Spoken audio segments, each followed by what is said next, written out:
Organic farming അഥവാ ജൈവ കൃഷി എന്നുള്ളത് ഇപ്പോൾ സുപരിചിതമായിട്ടുള്ളൊരു കാര്യമാണ്.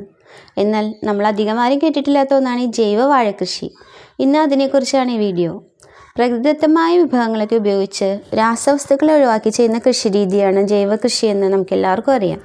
ജൈവ ഉൽപ്പന്നങ്ങൾക്ക് ഇപ്പോൾ വിലക്കൂടുതലുമാണ്. ചാണകപ്പാല് ചാരം കലർത്തിയ മിശ്രിതത്തിൽ മുക്കിയിട്ട് തണലിൽ ഉണക്കിയിട്ടാണ് ജൈവ കൃഷിയിൽ വാഴക്കന്ന് നടേണ്ടത്. ഈ മിശ്രിതത്തിൽ സ്യൂഡോമോണസ് എന്ന ജൈവ കുമിൾനാശിനി ചേർക്കുന്നത് രോഗപ്രതിരോധ ശേഷി വർദ്ധിപ്പിക്കാൻ സഹായിക്കും. നടുന്ന സമയത്ത് ചാണകം, കമ്പോസ്റ്റ്, മണ്ണിര കമ്പോസ്റ്റ്, ചകിരിച്ചോറ് കമ്പോസ്റ്റ്, പിന്നെ കോഴിവളം, പച്ചിലവളം എന്നിവയൊക്കെ ജൈവവളങ്ങളായിട്ട് ഉപയോഗിക്കാവുന്നതാണ്.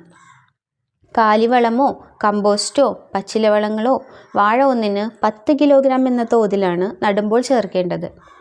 മണ്ണിര കമ്പോസ്റ്റ് അല്ലെങ്കിൽ EM കമ്പോസ്റ്റ് ഒരു കുഴിയിൽ 2 കിലോഗ്രാം എന്ന തോതിൽ ചേർത്ത് കൊടുക്കണം.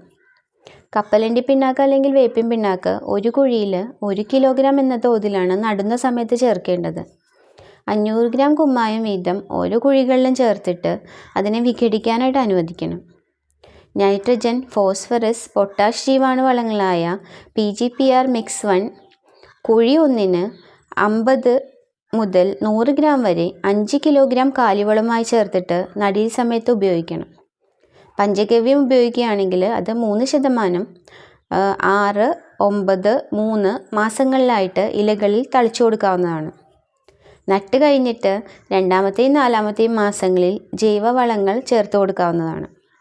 പിന്നെ കീടരോഗങ്ങളുടെ നിയന്ത്രണത്തിനായിട്ട് തോട്ടം വൃത്തിയായി സൂക്ഷിക്കണം. ഉണങ്ങിയ വാഴയിനങ്ങൾ സമയാസമയങ്ങളിൽ വെട്ടിക്കൊടുക്കണം. നട്ട് 2 മാസം മുതൽ മാസത്തിലൊരിക്കൽ വേപ്പിൻ കുരു പൊടിച്ചിട്ട് ഇലക്കവളുകളിൽ ഇട്ട് കൊടുക്കണം. 2-3 മാസത്തിന് ശേഷം വേപ്പെണ്ണ വെളുത്തുള്ളി മിശ്രിതം തളിക്കുന്നത് നല്ലതാണ്. പിന്നെ മാസത്തിലൊരിക്കൽ സ്യൂഡോമോണസ് 20 ഗ്രാം 1 ലിറ്റർ എന്ന തോതിൽ കലക്കി കൊടുക്കുന്നത് രോഗനിയന്ത്രണത്തിന്, പ്രത്യേകിച്ചും ഇലപ്പുള്ളി രോഗത്തിന് ഫലപ്രദമാണ്. പിന്നെ പലതരം രോഗങ്ങൾ ഇതിനെ ബാധിക്കാൻ സാധ്യതയുണ്ട്.